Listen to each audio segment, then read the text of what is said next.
You guys have always been so welcoming to me. Whether it was here on a Sunday morning or during our Lenten services, which start real soon, February 10th, Ash Wednesday. We'll be here. Bring a friend. Shameless plug, right? But it is good to be here this morning. And to God's grace, in the various places that you are, good morning, and thank you all for being here and supporting me. Our scripture this morning is found in Ecclesiastes chapter 3, verses 1 through 8.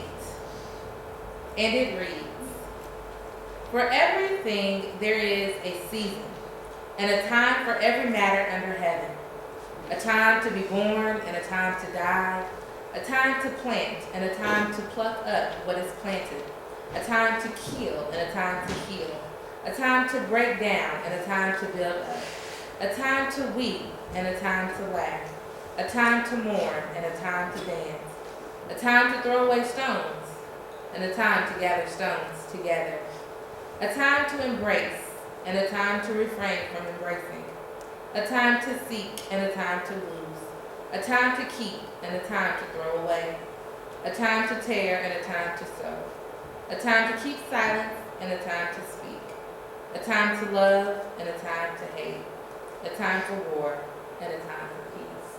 The word of God for the people of God. Praise be to God. Let us pray.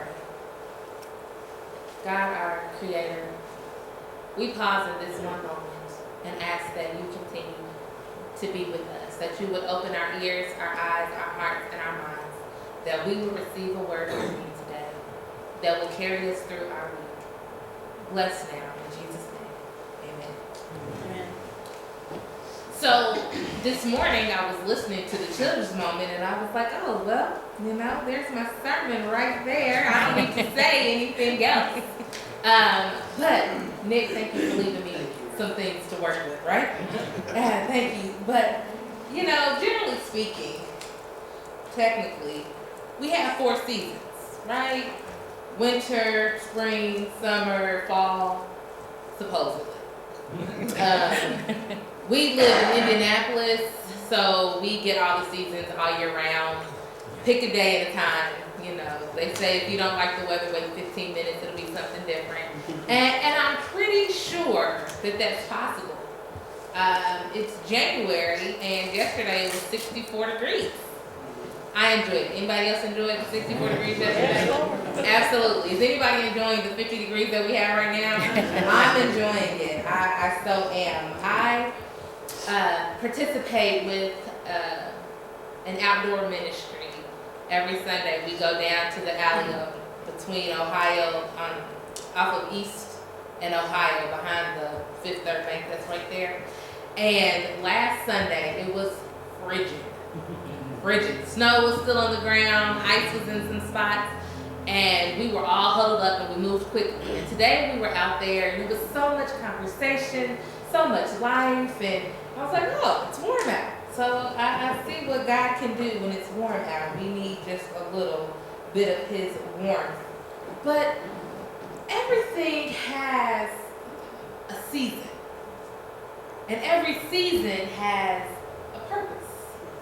And sometimes they don't always work the way we want them to work, and they don't always seem to make sense, and sometimes they're a little harder to bear than we actually want to endure. But once we get through the season, we can handle it a little better. We understand it a little better. We can talk about it a little easier. There are some seasons where every time we talk, we cry. There are some seasons when every time we talk, we laugh. So it's just knowing what has its purpose. We actually need winter to kill off all the things that are out here in our wonderful atmosphere, to kill off all those pesky little bugs, and to kill off different things that are in the air that float, that bring up our allergies, that bring up our sinuses. We need those things to die. We need to let things rest. But then spring comes and things are live. The trees become green again. We start seeing the animals out. Everything seems to be in its place, and it's fresh and it's new. And we're so looking forward to it. Because when it's time, that's how things happen. We're always looking forward to something. You know, I wish Indianapolis had a better opportunity to experience seasons in their periods. If we had a moment where we knew what clothes we were supposed to wear all the time, I believe that would just be wonderful. Am I supposed to wear shorts and a hoodie? Do I wear jeans and flip-flops? I don't know what to do. It's confusing when things are out of season. It's confusing when things happen seemingly out of place. But what do we learn from those things? When it's time, there's not a whole lot we can do. We see here in Ecclesiastes that there is literally a time for everything. And everything good has its opposite bad. And it's like, well, God, what are you trying to share with us here? What are you trying to teach us and impart to us? And I think it's that we have to have balance. We can't always tip the scale one way or the other, you know. And it would be great to always have sunshine and blue skies and everything go our way. And yet somehow we need the rain. We need the water to come. And though it may hinder some plans of outdoor activities, it replenishes the ground. And the grass is still green. And the flowers bloom. And the trees are beautiful. And everything is new as it should be in its time. We need the balance. If everything was always so glum, we would never have a moment to understand glee. And we would look at others who were happy like, what is wrong with you? What is there to be happy about? And even the misfortunes that happen in the world happen in their time and with purpose. God is so intentional that even the bad things that happen serve a good purpose. We don't understand why there has to be war. We don't understand why there has to be poverty. We don't understand why there has to be homelessness and child abuse and all these negatives that happen in the world. But think of every opportunity that then gives you to serve, to be light, to be loved, to be Christ's hands and feet. Our lovely little cliche phrase when we take scripture and do what we want to do with it. But think about all of those things that God then gives you an opportunity to do.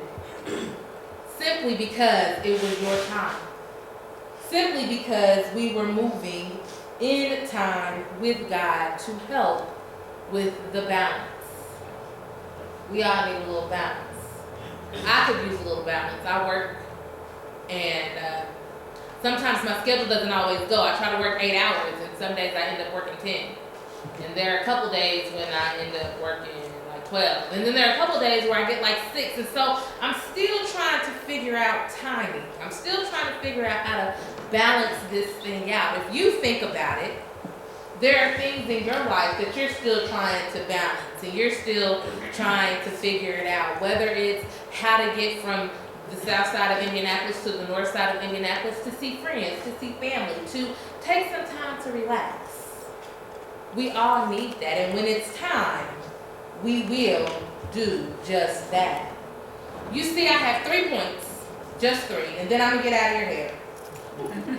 And the first one is that seasons have to change. Here we have right here in Ecclesiastes, a time to be born and a time to die. I don't know anyone who is still living well into their well years.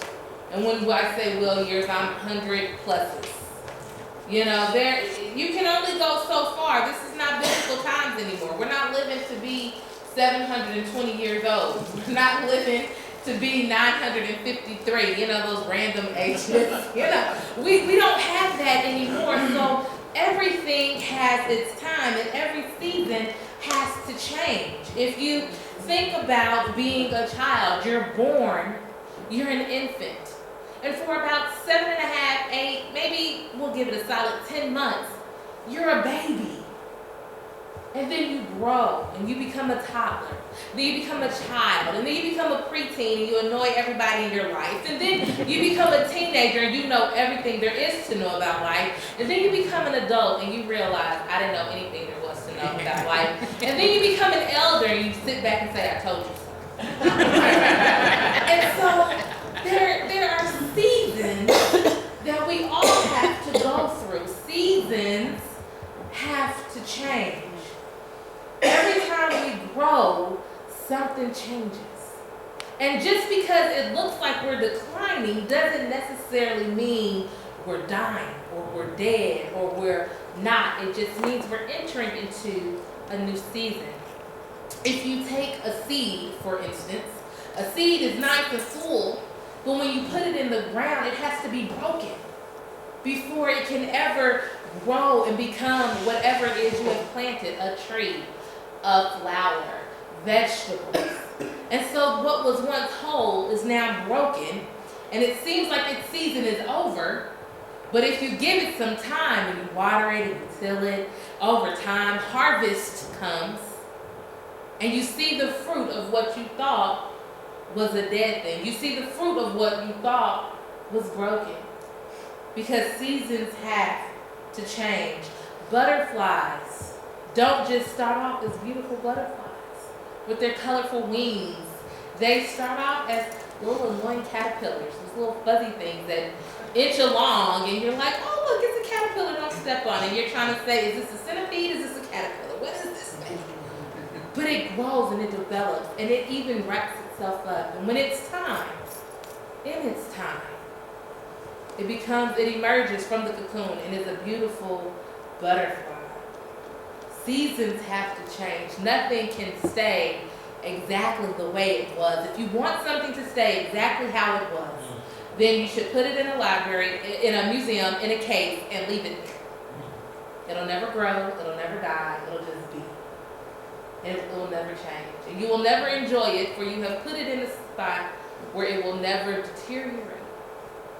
Because let's face it, even the prettiest of flowers, after a while, you need to make them potpourri.